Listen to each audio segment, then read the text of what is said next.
Hola, ¿qué tal, hermanos? ¿Cómo están? Sean bienvenidos a nuestra reunión a distancia de la Iglesia Bautista Dios es Amor. Espero realmente en el Señor que este tiempo que pasamos, que es muy breve en comparación de lo que pasábamos antes, pues sea de gran utilidad para su vida y de gran bendición. Vamos a tener hoy un tema muy interesante que tiene que ver precisamente con las circunstancias con las que estamos viviendo, pero bueno, más que con las circunstancias, tiene que ver con nuestra respuesta y con lo que puede estar pasando en muchos de nosotros como creyentes que estamos juntamente con el mundo atravesando por esta crisis sanitaria, esta crisis económica, esta crisis inclusive de índole espiritual. Pero bueno, eso lo vamos a ver más adelante. Mientras tanto, vayan buscando en sus Biblias la carta del apóstol Pablo a los Filipenses en el capítulo 2, verso número 12. Vamos a leerlo todo, aunque en sí la base sobre la cual nos ocupa en esta hora es la última parte, pero bueno, vamos a leerlo todo en este verso 12 del capítulo 2 de los Filipenses, y dice así la palabra del Señor. Dice: por lo tanto, amados míos, como siempre habéis obedecido, no como en mi presencia solamente, sino mucho más ahora en mi ausencia, ocupaos en vuestra salvación con temor y con temblor. Vamos a orar. Señor Dios, en esta hora queremos hacer caso de la palabra que nos das a través del apóstol, y queremos pedirle, Señor, que no caiga en tierra seca ni en tierra pedregosa, sino en buena tierra, firme y fértil, para que, Señor, pues produzca un fruto. Sabemos que pasamos por tiempos complicados, todos, sin excepción, y que nosotros como creyentes debemos adoptar una actitud distinta, no aparentando, sino más bien siendo, Señor, en ti la diferencia y la herramienta que tú utilizas, Señor, para que en medio de toda esta contingencia lo que resplandezca sea la esperanza y la realidad de un Jesús que ama, que sana, que salva, que consuela, que anima y que siempre nos da una perspectiva distinta de las cosas. Ayúdanos, Señor, pues a ser instrumentos en tus manos y que no descuidemos esos elementos de nuestra vida que nos hacen ser no solo distintos, sino estar por encima, Señor, de esto que estamos viviendo y muchas otras cosas más. Te lo pedimos en el nombre de Jesús. Amén. Decíamos Filipenses 2:12, ese es solamente el texto que nos va a servir como marco de este tema, que es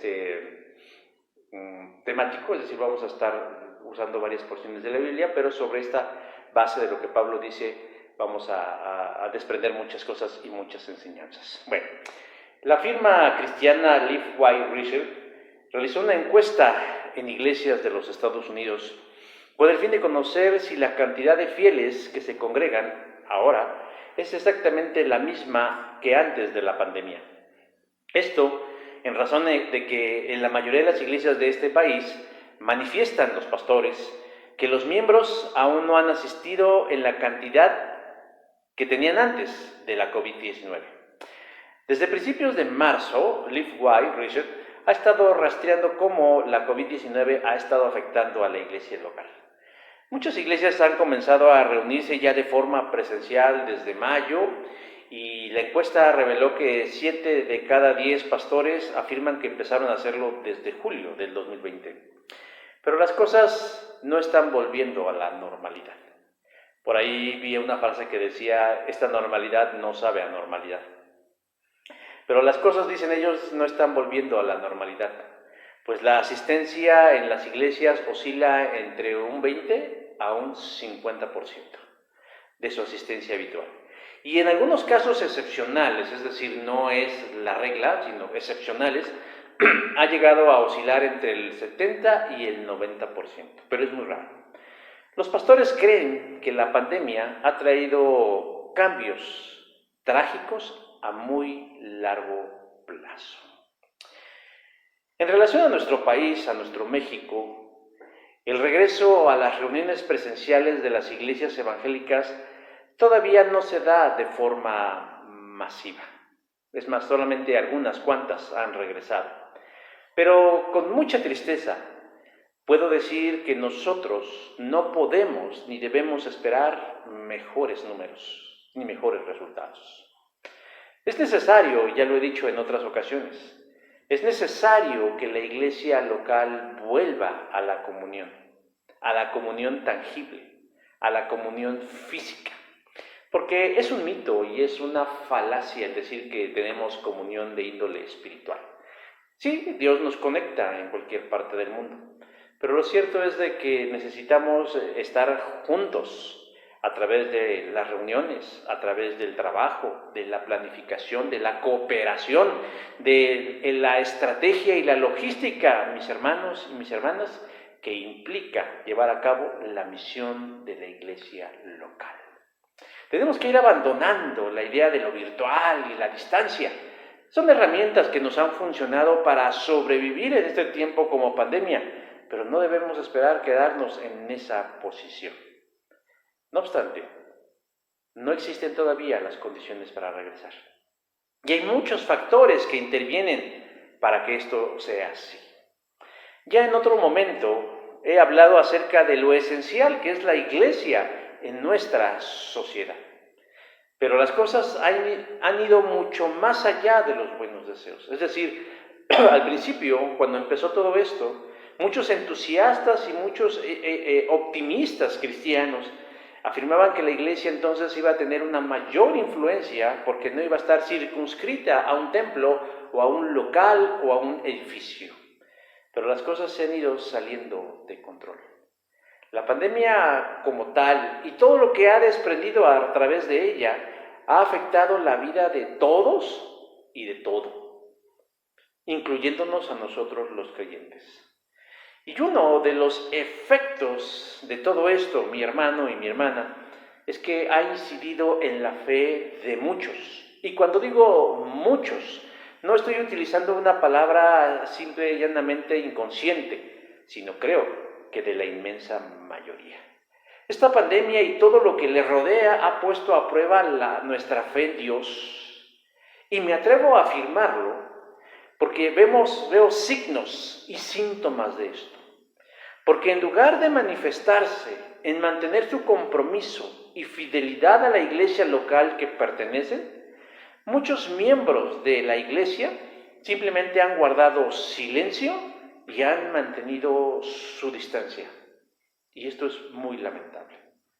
He platicado con pocos hermanos quienes han respondido a las llamadas, a los mensajes, a la comunicación, o inclusive de los poquísimos hermanos con quien me he podido reunir físicamente, y hay quienes creen que cuando todo esto se normalice, algunos ya no volverán, algunos ya no regresarán. Y no porque hayan fallecido en la pandemia, sino por dos razones fundamentales. Una, tal vez cambiaron de iglesia y se fueron a una que valientemente y inconscientemente abrió sin guardar ningún tipo de medida sanitaria. U otra, que es la peor, su confianza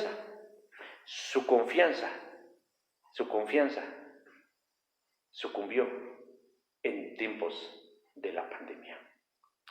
Situaciones como esta en la que estamos viviendo ponen en jaque, hermanos, nuestra confianza en Dios. O se aviva y fortalece, o se tambalea y se extingue.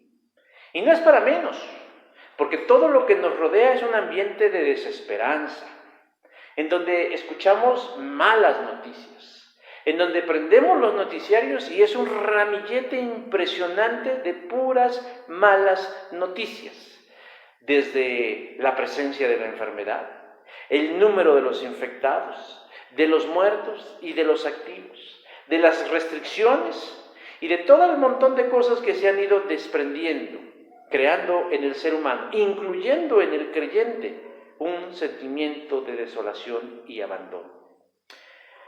Y más se da ahora cuando estamos aislados de la comunión cristiana.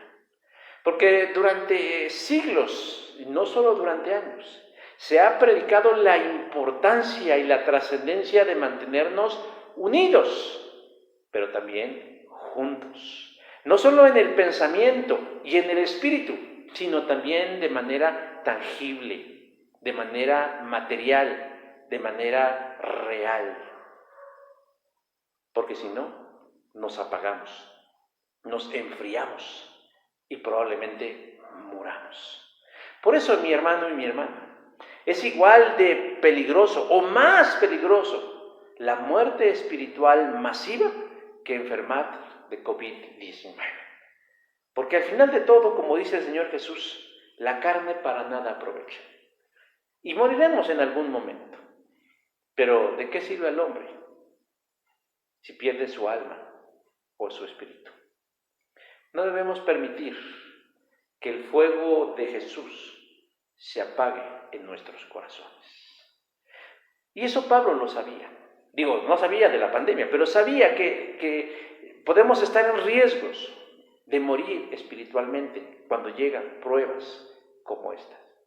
Y por eso advierte a la iglesia de Filipos, hace más de 2000 años, y a nosotros también, lo siguiente: como siempre me habéis obedecido, no como en mi presencia solamente, sino mucho ahora más en mi ausencia. Y ahí viene lo importante: ocupaos de vuestra salvación con temor y temblor.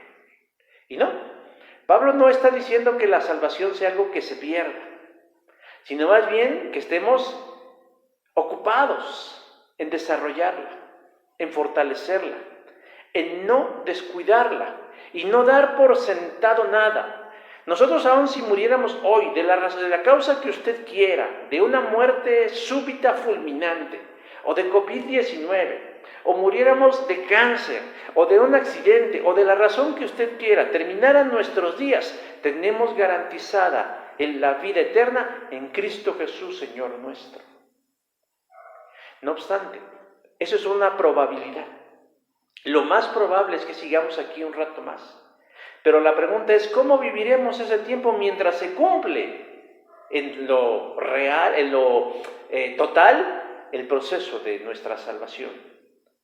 ¿Con miedo? ¿Con angustia? ¿Con ansiedad? ¿Con desesperación? ¿Con tristeza? ¿Con desolación? ¿O con qué? ¿Con codicia? ¿O dando pie a las pasiones desenfrenadas? Ser acepto delante de Dios, mis hermanos, es algo que es posible a través de Cristo Jesús. Nosotros ya no tenemos que pedirle nada a Dios porque Él ya nos lo ha dado todo. Más bien nosotros debemos entregarnos más. El plan de Dios es que tengamos vida y vida en abundancia, y no podemos esperar menos. Y no debemos esperar a que muramos y llegamos al cielo para empezar a experimentar el poder y disfrutar las bendiciones de su presencia. Amigos y hermanos y hermanas, sin juicio le digo, en este tiempo es muy probable, y veo signos de eso, que tantos afanes los esté llevando a descuidar su vida espiritual. Y dirá usted, caray, ahora ya es usted adivino. ¿En qué basa usted sus afirmaciones? En su ausencia, en su poco interés, en las ya de por sí pocas actividades que como iglesia estamos llevando a cabo, en donde antepone no solo su seguridad, sino su afán y su preocupación por los muchos problemas que rodean. Esto, si lo observamos en los incrédulos, diríamos que es natural, y aún así debiéramos preocuparnos. Pero si observamos a un creyente afanado por este mundo y la vida, debiéramos preocuparnos el doble. ¿Y sabe por qué? Porque posiblemente esté en un proceso de muerte, pero de muerte espiritual. Hermanos, podemos perder la fe en Dios y la confianza, y a veces ni siquiera darnos cuenta que está sucediendo eso en nosotros. Por eso un creyente debe mantenerse, como dice Pablo aquí, ocupados en vuestra salvación, con temor y temblor. Y yo quiero en esta hora, mi hermano y mi hermana, darle no un consejo, porque los consejos son prescindibles, es decir, es algo que podemos hacer caso o no, sino 3 indicaciones que la Biblia nos da a nosotros como creyentes para no enfermar espiritualmente y desde luego no ir al camino de la muerte de nuestra fe. 3 elementos que tal vez dirá usted, ya lo sabía. Pues no solo lo sepa, póngalo en práctica y yo le aseguro que empezará a haber cambios en usted, en su actitud y en la forma en cómo enfrenta estas circunstancias. El primer elemento que la palabra de Dios nos habla, que debemos considerar seriamente y en el cual debemos ocuparnos por el bien de nuestra salvación, hermanos, es que no dejemos de orar. Primera carta a los Tesalonicenses, capítulo 5, verso 17, nos dice, tal vez uno de los versículos más cortos de la Biblia dice, orad sin cesar.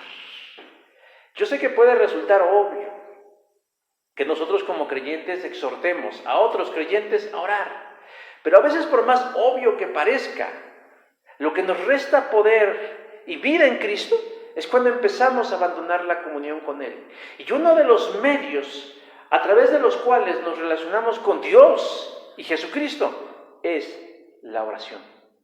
Pero déjeme decir que es lo más común que solemos hacer, por flojera, por falta de disciplina, por tristeza, por afanes, por ocupaciones, abandonamos el tiempo de oración. Pablo da instrucciones claras a la iglesia de Tesalónica, y una de ellas, aunque breve, es pero muy importante en el mantenimiento y en el desarrollo de la vida espiritual. Creo que todos entendemos lo que Pablo dice en tan solo en esta pequeña frase compuesta de 3 palabras, orad sin cesar. Pero por si de veras cupiera la probabilidad de que digamos, ¿qué es lo que quiere decir el apóstol? Déjeme compartir 2 versiones de la Biblia de este mismo versículo. En la palabra de Dios para todos traduce, nunca dejen de orar. Y en la traducción en lenguaje actual dice, oren en todo momento. Con estas palabras, mis hermanos y mis hermanas, se debe ampliar nuestro panorama, ampliarse cada vez más, pues no sobra decir que algo que debe ser relevante en nuestra vida es la oración. Porque como decía hace un rato, es la manera y la forma a través de la cual nos vinculamos de forma real, íntima y personal con Dios. Lo que pasa a veces, mi hermano y mi hermana, es que tenemos ideas equivocadas o poco precisas acerca de lo que es la oración.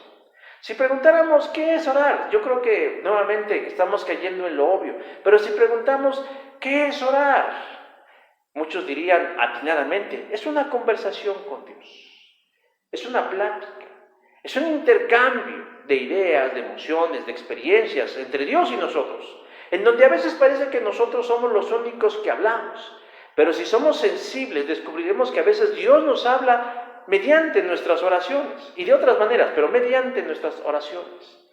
Pero la oración cumple funciones importantes y una de ellas es que a través de la oración reconocemos nuestra derrota y nuestra dependencia y nuestra confianza en Dios. Pero lo cierto es que esto en el discurso, en el papel o en el libro o donde lo veamos plasmado suena muy bien, pero en la práctica, creemos tácitamente que orar es como dar un gran discurso lleno de palabras rimbombantes y difíciles de entender. Y nos equivocamos. Porque pensamos, ¿así debemos orar siempre?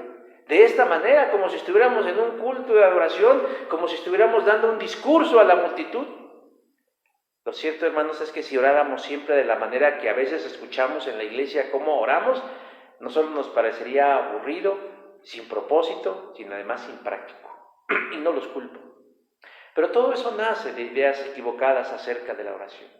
A ver, ¿quién de nosotros platica con Dios? ¿O quién de nosotros, platica con un amigo o con su pareja como si estuviera orando a Dios?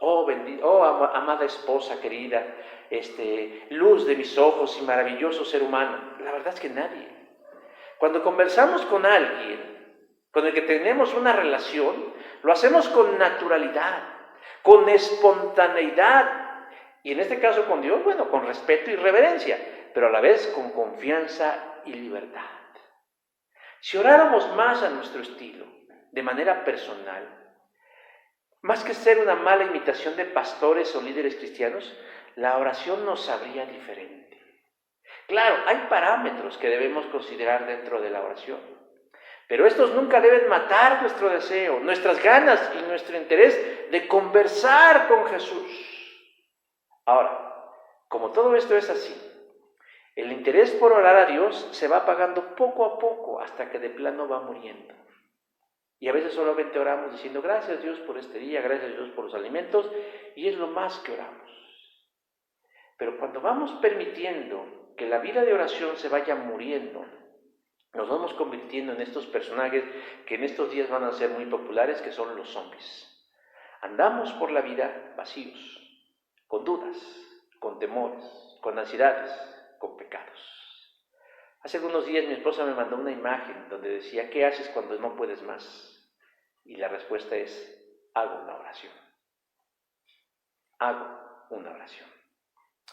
Un amigo y maestro mío hace algunos años en la vida cristiana me dijo que en la vida hay solo 2 momentos específicos en los que debemos orar.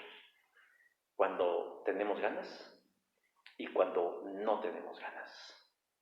Pablo nos exhorta a orar constantemente. Pablo nos dice, oren siempre.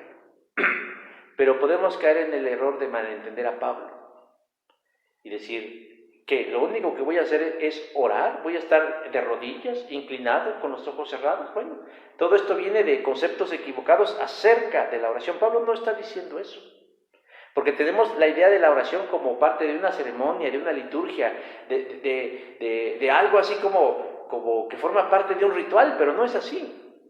Por eso me atreví a citar 2 versiones más de la Biblia, para comprender mejor esta verdad.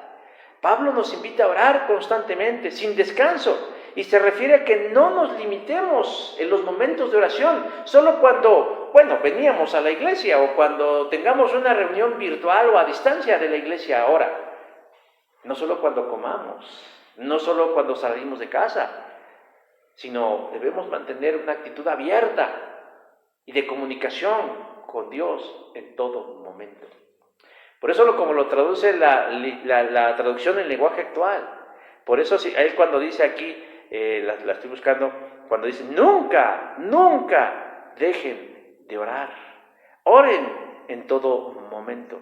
Si en este momento estamos enfrentando una crisis en la vida, no debemos esperar hasta que tengamos el tiempo devocional o hasta que esté la reunión de oración para pedirle auxilio, sino que ese es el momento preciso de pedirle a Dios que nos ayude o que nos responda. Si en este momento estoy experimentando bendición, de acción de gracias, debemos en ese instante manifestárselo al Señor. Y eso podemos hacerlo mientras conducimos, mientras trabajamos, mientras hacemos ejercicio, mientras hacemos actividades en las que podemos mentalmente conectarnos con Dios, con su persona y sus bendiciones. Por otro lado, la exhortación no solo apunta en esa dirección, sino que no debemos abandonar el hábito de la oración. Y así lo traduce, oren en todo tiempo. Hay quienes dicen que cuando una actividad se repite durante un tiempo más o menos de 21 días, ya se convirtió en un hábito. Bueno, a lo mejor yo soy la excepción a la regla, pero la verdad es que yo he hecho varias cosas en ese sentido y sin embargo sigo luchando.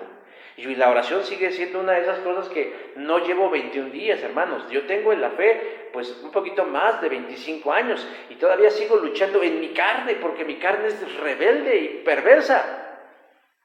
Y aún así sigo luchando por caminar en la fe. Nadie dijo que sería fácil, nadie dijo que sería automático, porque tenemos que luchar contra nuestros 3 enemigos mortales, el mundo, el diablo y nuestra carne. Y nosotros debemos, hermanos, nunca abandonar el hermoso, pero útil y preciso ámbito de nuestra fe.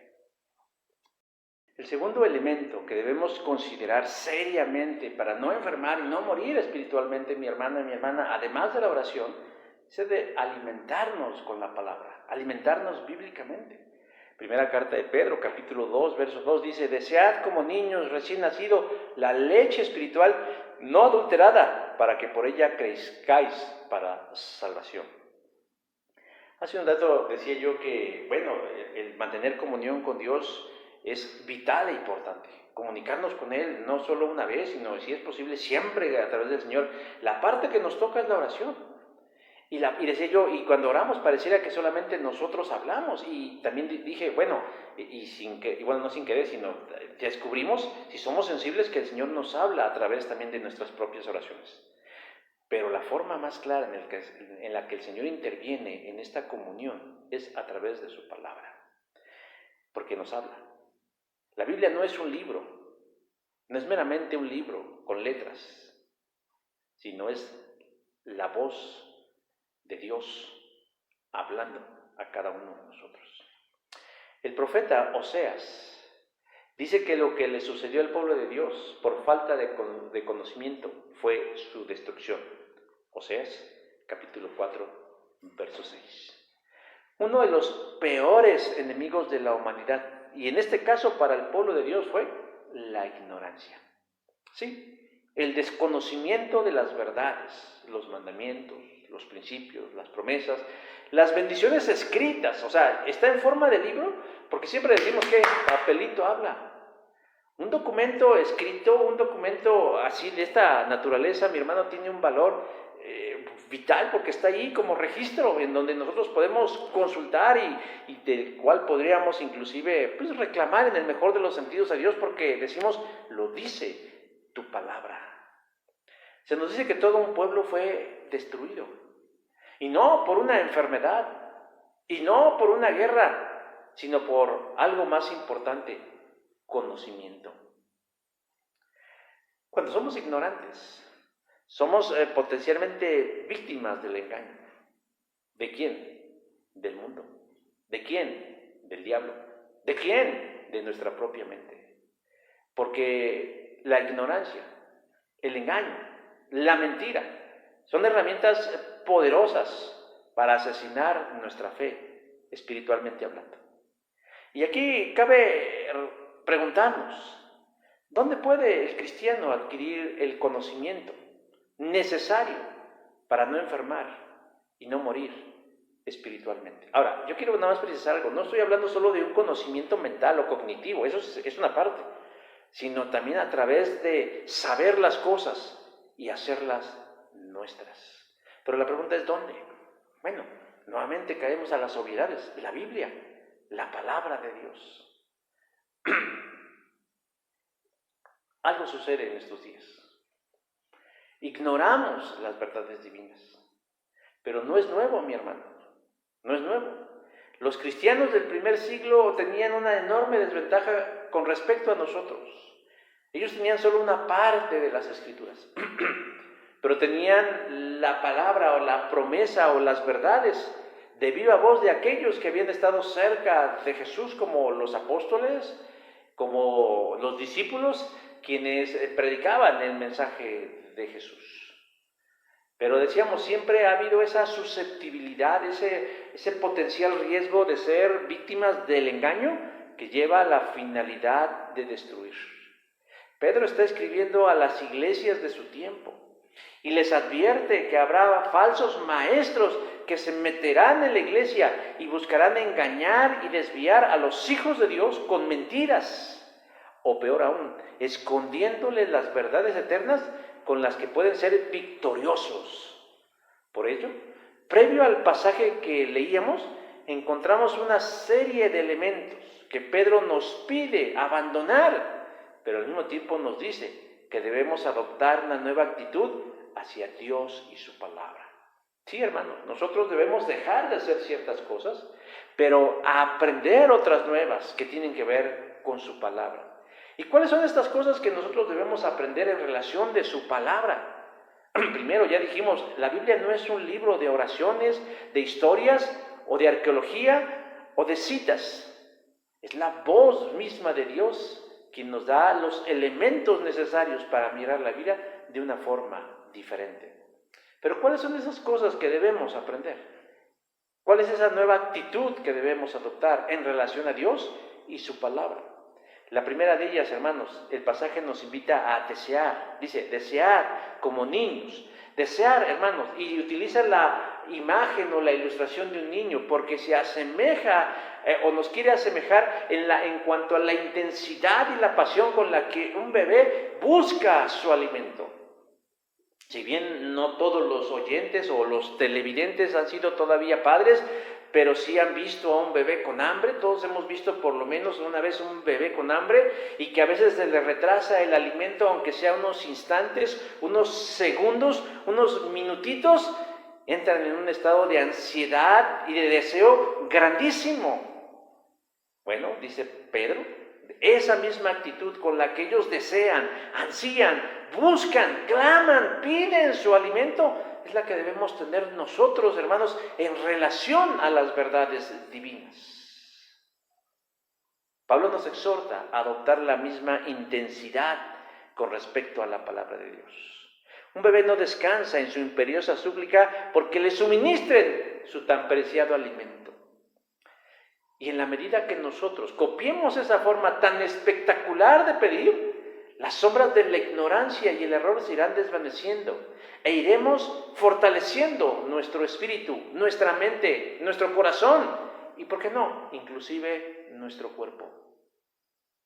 Pero no solo nos pide que nosotros ansiemos y deseemos el alimento espiritual, porque podríamos estar ansiosos y deseosos. Es más, yo creo que la ansiedad y la preocupación que a veces nos roba el sueño y la tranquilidad es porque no tenemos algo que nutra nuestra alma, que es su palabra, sino también nos insta a desear la leche espiritual no adulterada, es decir, lo más pura posible.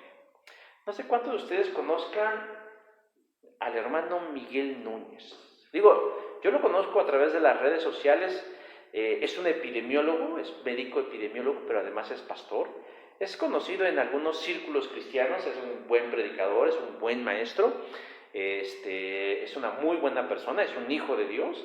Pero hace tiempo, bueno, me tuve el honor de disentir y disertar con él a través de Twitter, porque él estaba precisamente mencionando utilizando la imagen de la leche, y él decía que la leche tenía que ser, debía de llegar a lo más, en su estado más natural a las personas, ¿no? O sea, sin pasar por todo un proceso de añadirle pues algunos otros elementos o de quitarle propiedades como la grasa o como la lactosa, o etcétera, etcétera. Y él mencionó el proceso de la pasteurización como algo que altera la naturaleza de la leche.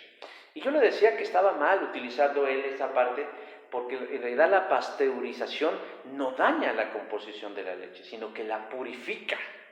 Es decir, la limpia de impurezas, la limpia de contaminantes, la limpia de elementos extraños que pueden causarnos daños. Pero bueno, no les voy a platicar aquí lo que terminó ese debate, fue un debate interesante. Él nunca aceptó que estaba mal utilizando el concepto de la pasteurización, pero bueno, eso ya es asunto de él. Pero yo sí creo, mis hermanos, que la leche, cuando se utiliza la imagen de la leche, debe venir lo más pura posible, no adulterada, no mezclada con otra cosa que entorpezca las propiedades y la función que va a cumplir en aquel que la consume. Bueno, de la misma manera, mi hermano, nosotros debemos hacernos llegar la palabra de Dios lo más exacta posible. Y no me refiero a la lectura, sino a las muchas cosas que a veces nosotros le añadimos a la Biblia. Nuestra interpretación, nuestro punto de vista, nuestro prejuicio, nuestras malas enseñanzas. El diablo tiene la particularidad de mezclar verdades con mentiras y hacerlas para ser auténticas, pero no seremos capaces de identificar eso si no nos comprometemos a leer la palabra, a estudiar la palabra, a meditar la palabra, a reflexionar, a profundizar en su estudio, pero además en pedirle al Señor que apliquemos la palabra. Hace algún tiempo platicaba con alguien en tema X y utilicé la palabra discernimiento espiritual. De pronto la persona con la que hablaba se quedó desconcertado por el uso de esta palabra y me preguntaba, ¿qué es eso? ¿Qué es el discernimiento espiritual?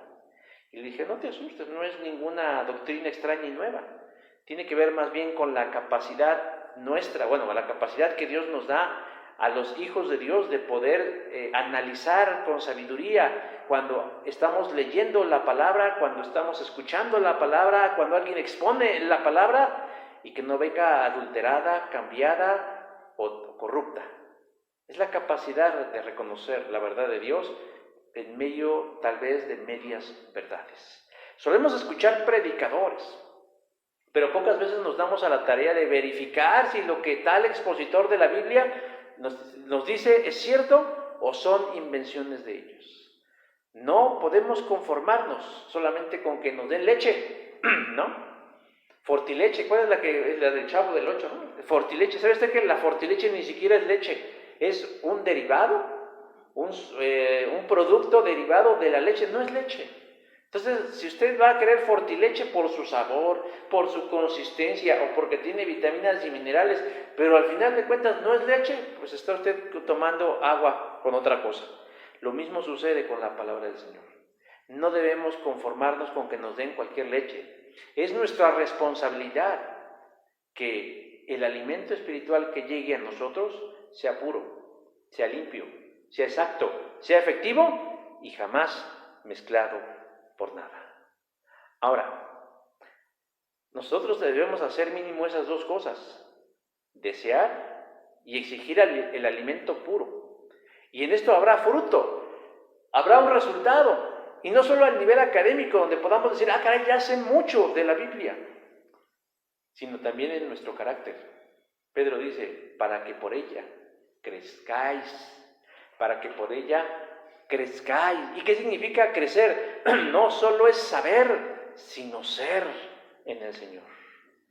¿Cómo esperamos nosotros saber o conocer a alguien o algo si no lo exploramos? Un directivo de la Sociedad Bíblica compartía que en Cuba se solicitó un cargamento de Biblias para colocarlas en escuelas, hospitales y hogares.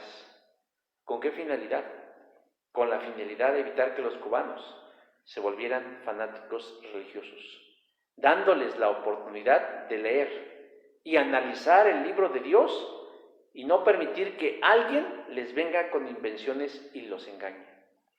La Biblia no es cualquier libro. Es poder de Dios para salvación a todo aquel que la cree, pero no la va a creer si no la lee, no la va a creer si no la medita, no la va a creer si no la reflexiona, no la va a creer si no la pone en práctica. Un viejo amigo mío abandonó la fe por sentirse defraudado, porque una vez vino alguien, un profeta, y le dijo que Dios haría grandes cosas en su vida. Y él se quedó esperando esas grandes cosas, que quién sabe qué significaban esas grandes cosas. Y con el paso del tiempo, y no pasaban esas grandes cosas que el profeta le había dicho, él se sintió defraudado, engañado y utilizado por Dios. Pero siendo sinceros, él fue irresponsable, porque no debió haber confiado en la palabra de un hombre, por más santo que le pareciera, sino ir a la palabra de Dios y preguntarle si lo que ese hombre decía era verdad. Se convirtió en una víctima voluntaria del engaño por no alimentarse espiritualmente. Hermanos, en este tiempo que estamos viviendo, ¿qué necesita la gente? ¿Qué necesita usted? Usted necesita una palabra, pero no cualquier palabra, sino una palabra que venga de los labios y del corazón de Dios. En tercer lugar, el tercer elemento que necesitamos, hermanos, para no enfermar y no morir espiritualmente, no solo en esta pandemia, en cualquier momento de la vida, hermanos, además de orar, de no dejar la oración, de alimentarnos bíblicamente. En tercer lugar, es llenarnos de la presencia de Dios. Efesios 5:18, sed llenos del Espíritu Santo. ¿Quién es el Espíritu Santo? No, ¿qué es el Espíritu Santo? Si yo le pregunto a un testigo de Jehová, va a decir, es la fuerza activa de Dios. Si usted le pregunta a un gnóstico, va a decir que es una energía. Pero la Biblia me dice que el Espíritu Santo es Dios mismo. Es la presencia misma de Dios. Es una pena que se estén perdiendo las clases de los escritos de Juan, porque estamos viendo todas estas cosas del Espíritu de Dios.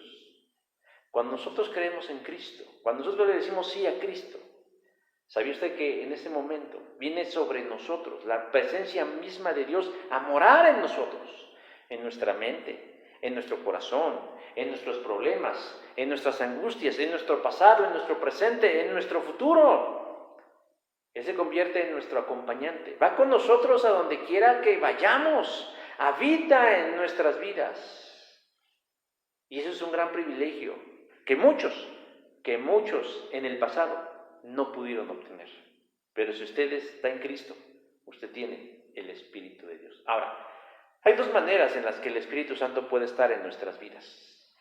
La primera, en donde tristemente es la mayoría de los casos, el Espíritu de Dios está como un invitado. Es decir, como alguien que es agradable, como alguien que nos gusta compartir ciertos momentos de la vida y bueno, lo dejamos pasar a la sala de nuestro corazón. Decimos, Espíritu de Dios, quédate aquí, en lo bonito, en lo agradable, en lo lúdico, en lo divertido, en lo inspiracional, en lo romántico, ahí dejamos al Espíritu de Dios.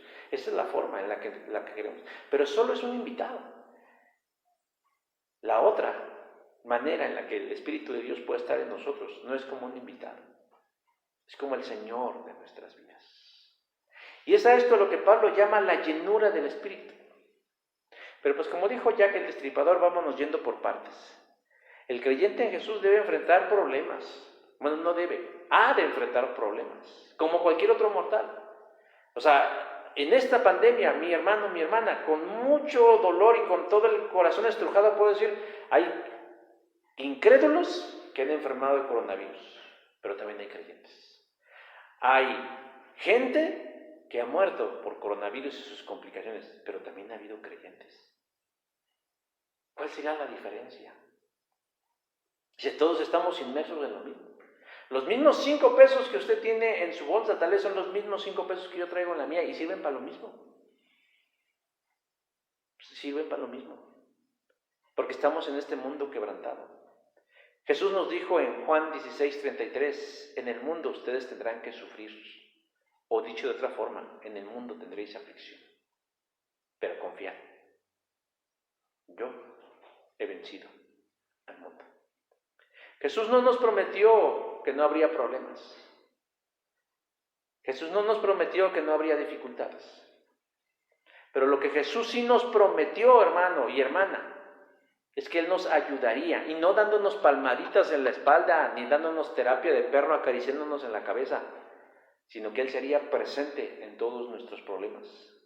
Yo estaré siempre con ustedes hasta el fin del mundo. Mateo 28:20. Y decía yo, la promesa del Señor no se limita únicamente a estar ahí, decir, yo te acompaño, o a darnos palabras de consuelo, no, sino intervenir en nuestro favor. ¿Cómo? De una manera poderosa, enviando a su Espíritu a vivir en cada uno de nosotros y dándonos una actitud distinta aún en medio de la tragedia.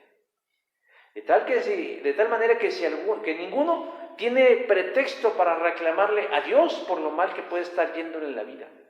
Porque tenemos al Espíritu mismo de Dios en nosotros. Pero entonces decimos, ¿qué sucede?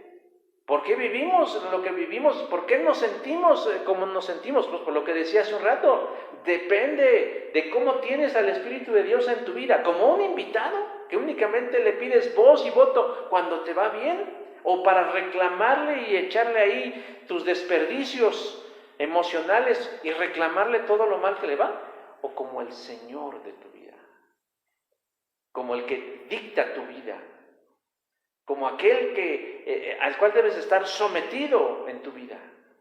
Pablo le habla a la iglesia de Éfeso y compara la embriaguez con la llenura del Espíritu. Ojo, no estoy diciendo que se justifique, ni tampoco esas doctrinas raras de algunos grupos en donde dicen que la gente está como borracha y dice, es que están embriagados del Espíritu. No se está refiriendo a eso.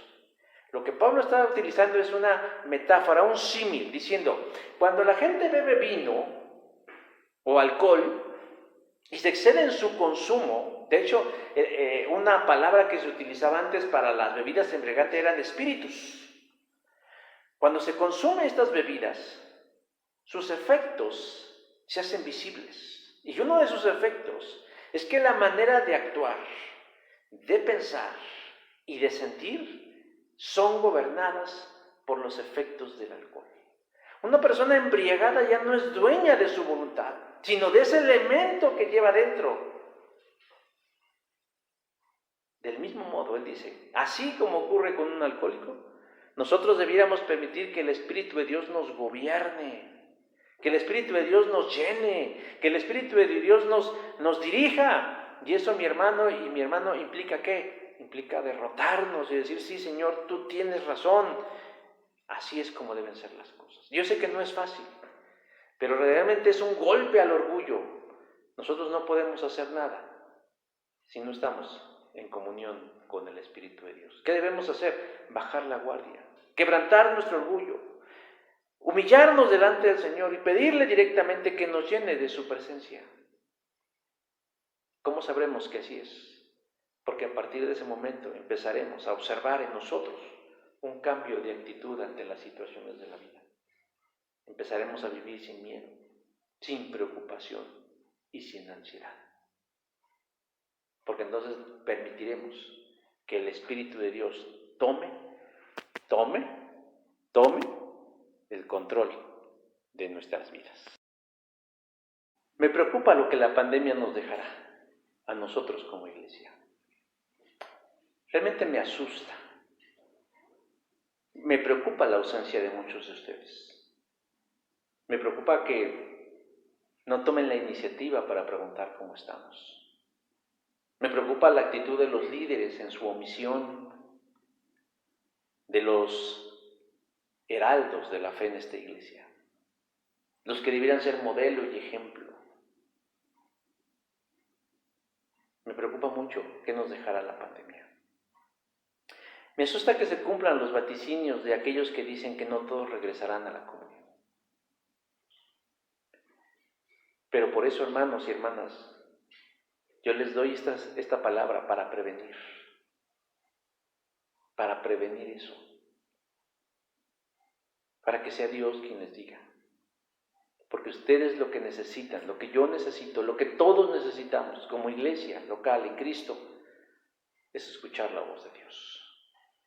Una palabra de Él, una instrucción de Él, una indicación de Él. ¿Y cómo lo vamos a hacer, mi hermano, si estamos alejados? Primero, no abandonemos la oración, porque es la manera en la que nos comunicamos con Él. No dejar de alimentarnos bíblicamente en el estudio de la palabra. Porque siempre será más importante lo que Él tiene que decir que lo que tengan que decir los demás, e incluso nosotros mismos. Y sobre todo en relación de sus planes. Y por último, hermanos, llenémonos todos los días, y más de una vez al día, de la presencia del Espíritu de Dios. No porque nos vaciemos, sino más bien porque nuestro orgullo a veces quiere tomar el control de las cosas. Pidamos y permitamos que el Espíritu de Dios, que ya mora en nosotros, leude en cada área de nosotros. Y yo le aseguro que eso hará la diferencia en cómo vivimos, no solo esta pandemia, sino la vida misma. Yo quiero animarle, hermano, hermana, amigo, amiga, a hacer uso de estos 3 recursos maravillosos. Recursos en el Señor, de su palabra, de la oración y del Espíritu Santo. Y yo le aseguro que las cosas serán bien distintas. Hagámoslo juntos en el poderoso nombre de Jesús. Vamos a orar y mantengámonos en comunicación a través de nuestras redes sociales, pues por las cosas que tenemos que seguir haciendo como iglesia. Vamos a orar. Señor Dios, yo quiero pedirte en esta hora que nos des un corazón abierto y dispuesto a la dirección que tú tienes, porque tú eres el único que puede darle dirección a nuestras vidas, darnos consuelo, darnos fe, darnos vida, Señor. Toma entre tus manos nuestros conflictos, nuestros problemas. Resuélvelos, Señor. Y danos la confianza suficiente en saber que tú tomarás siempre las mejores decisiones. Te rogamos, Señor, que nuestra fe no se apague, sino que al contrario se fortalezca. Y que seas tú, Señor, el que se lleve el honor y el reconocimiento por todas las cosas buenas que pasan. En todo tiempo, Señor, manifiéstate porque lo necesitamos. En Cristo Jesús. Amén. Y estamos despedidos. Dios bendiga.